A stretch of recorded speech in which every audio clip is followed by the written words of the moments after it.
It's time!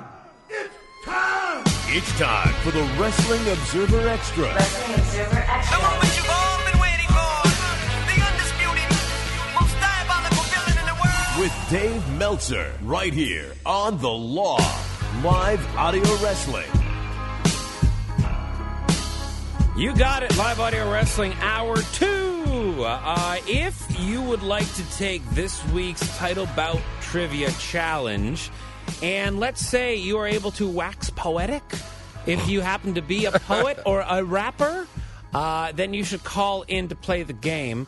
Call in right now so Chris can get you set up. 1-855-591-6876. It does involve you being a little bit like Dr. Seuss.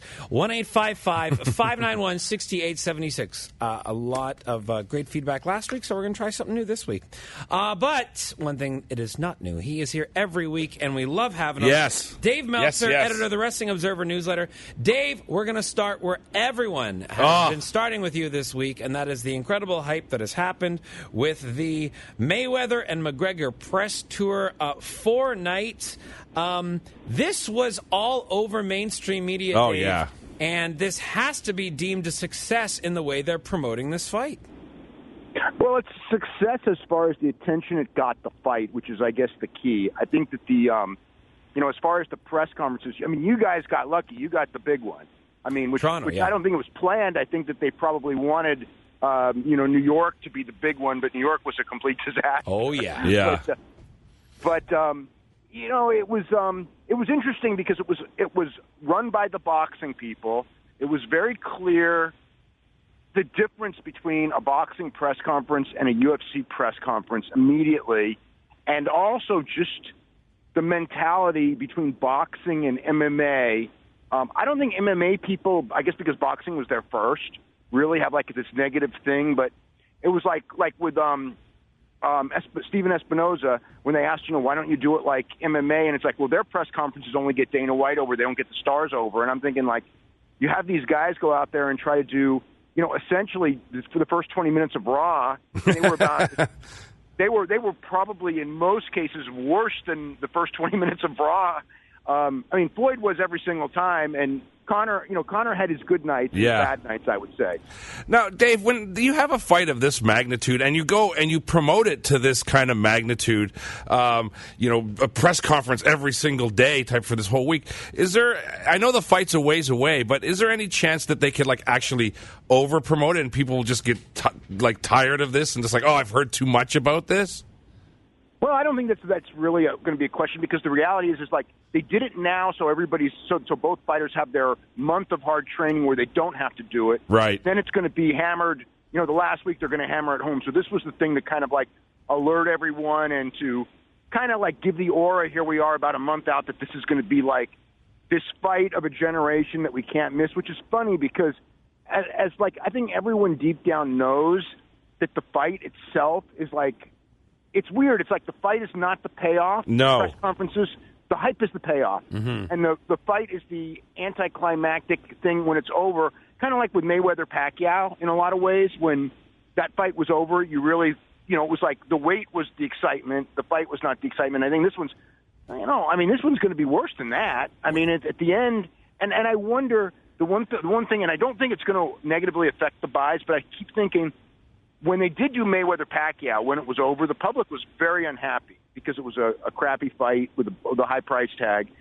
And so there's that thought that, everyone kind of remembers that it wasn't that many years ago. Will they just go, hey, you know what? It's going to be the same, which I don't think it will. I think they're going to get the giant number of buys either way. But and I think it'll be the same end result where when it's over, people are going to go, they kind of perpetrated a fraud, telling us that this was a competitive fight when it really wasn't a competitive fight. Wow, it's great. The other thing that freaked me out, the whole thing, Dave, is were you surprised by the reaction of the crowds at the press conferences? Because they really seem to be just super pro MMA crowds and really not caring a lot about boxing at all. Well, it was amazing in the sense that, there were very few boxing fans at any of these things. And, I was told, and you guys might know better, but I was told, the Toronto crowd was very pro wrestling oriented yes. as well as MMA, in the sense that there were a lot of pro wrestling T-shirts there, and and the people reacted to the pro wrestling type of stuff. And, Conor's bringing the pro wrestling stuff. Yeah. That's where he learned his stick. Yeah. Well, I'd like to say you're welcome for all of that as those two worlds cross over in Toronto, our home. All right, Dave, let's chat about a bit more of a serious subject here, and that is Alberto Del Rio. We have not talked about it on the show as of yet, but Del Rio / El Patron, he's under investigation for domestic battery. There was an altercation in an Orlando airport with him and Paige. Initially, Paige denied it, but TMZ released audio that pretty clearly confirms what went on. You have Paige's brothers tweeting about this situation. Global Force has suspended Del Rio, but is not pulling his footage from television. Where does the status of Del Rio / El Patron, where is it right now? Well, I mean, as far as GFW goes, I think that they have to suspend him until the word is that either the case is going forward or it's dropped. And as long as the case is still alive, I can't see them bringing him back, which is really tough because they want to because they made him world champion. So so much of the TV at the moment is based around him too. Like that's kind of the top angle right now. It's the top angle on every TV show that's filmed for 6 straight weeks. Yeah. Wow. And the other thing is that he's the star. And as far as I know, I mean, they advertised this week. They advertised a show in Bridgeport, Connecticut, which is first week of August, which is only it's only a couple weeks away. And he was when they announced the thing this week, which was after the suspension. They announced his name, and they haven't pulled the announcing of his name. So that's going to be real interesting if they unsuspend him to do these house shows or not. And then August 17th is the next date because that's the next date that they're taping TV. And he was in all the TV leads to him against Loki on that date. Right. Yeah, that's where they come into their problem right there. I understand where Jarrett went on and said they're not pulling the footage because that would be just an incredible headache for them and possibly impossible considering the focus that they have. It's actually pretty much impossible. Yeah. I actually talked to some people there because it's so much of every show. It's the theme of every show, and you have to redo the announcing, and then what do you fill that 20 minutes up? It was. I mean, from that standpoint, it was the worst thing possible for them. If they wanted to pull it, they really couldn't. Yeah, I mean, they're already struggling with filling the 2 hours as it is by showing matches from the week before. Like this week they showed that one X Division match almost in its entirety from the week before. So they certainly can't cut out all the Del Rio stuff. They'd have no show. Well, think about it this week. If you watch the show, I mean, either him or the LAX stuff that leads to him. I mean, that's like, every key segment of the show, pretty much. Yeah. Let's flip over to a show that was canceled, and that was Talking Smack from the WWE Network. They have canceled this, decided not to tell anyone. Apparently, Renee Paquette found out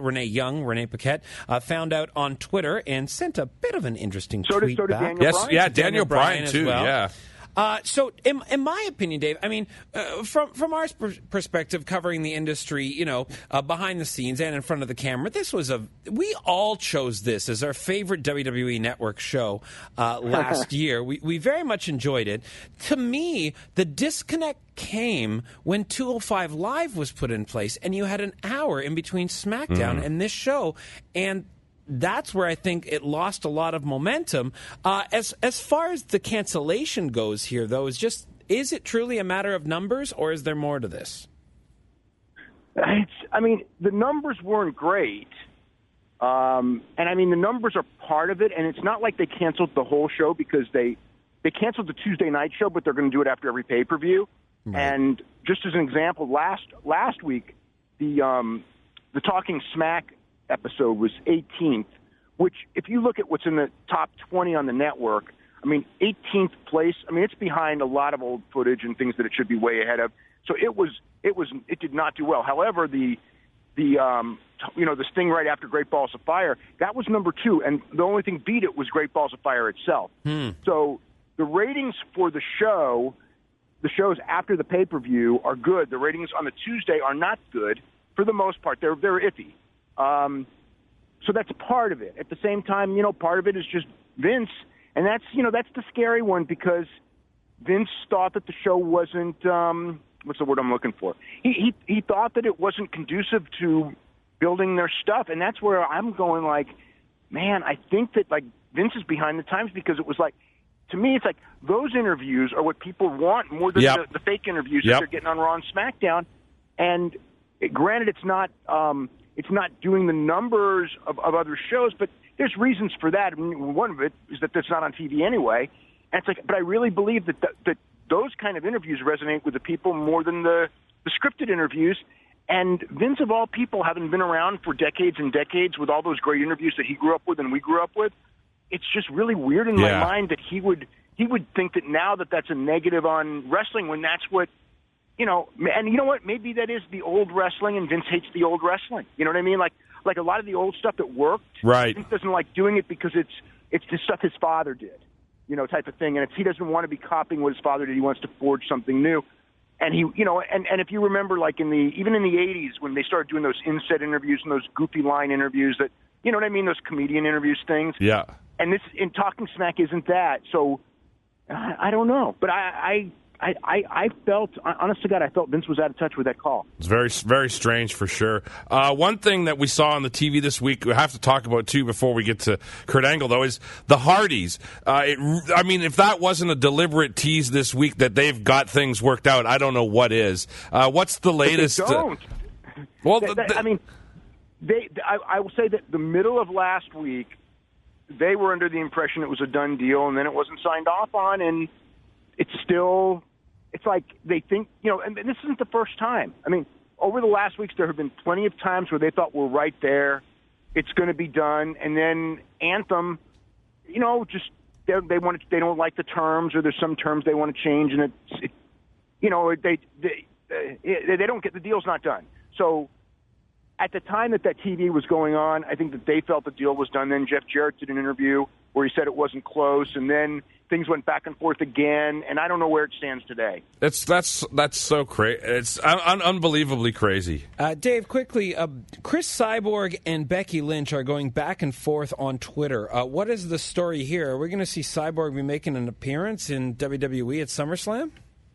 I don't know. That's weird. Because that's certainly what they're building towards, but I don't know where that one helps anyone. Well, here how about this, Dave? You got Cyborg and Becky going back and forth, but you got Ronda showing up at tapings. So you get Cyborg and Ronda in a WWE ring? Yeah, the only place it can take place. Yeah, that would be something if you could pull that off. But the thing is Cyborg and Ronda really do hate each other. Yeah, I don't see them doing it. But yeah, you know what? I mean, there's enough going on there that I could see that there must be, obviously, and it's back and forth, and WWE's involved in it, so there's obviously talks. So maybe that's where they're going.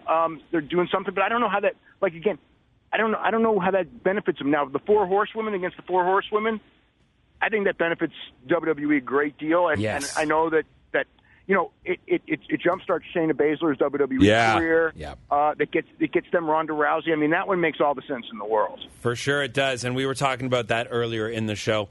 Dave, we're going to say goodbye for this week. I'll have you back for Battleground next week, of course, but in the Observer, what you got going on?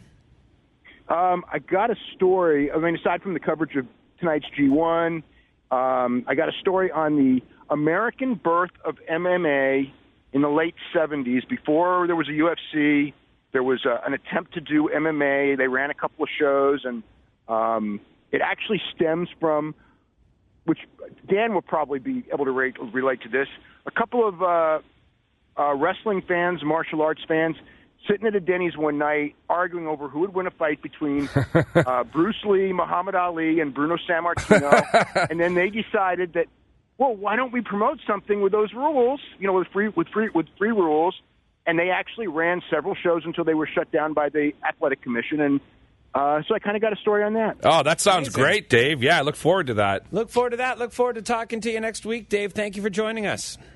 Okay, have a great week. You too. Dave Meltzer, WrestlingObserver.com is where you can find all of his fine work.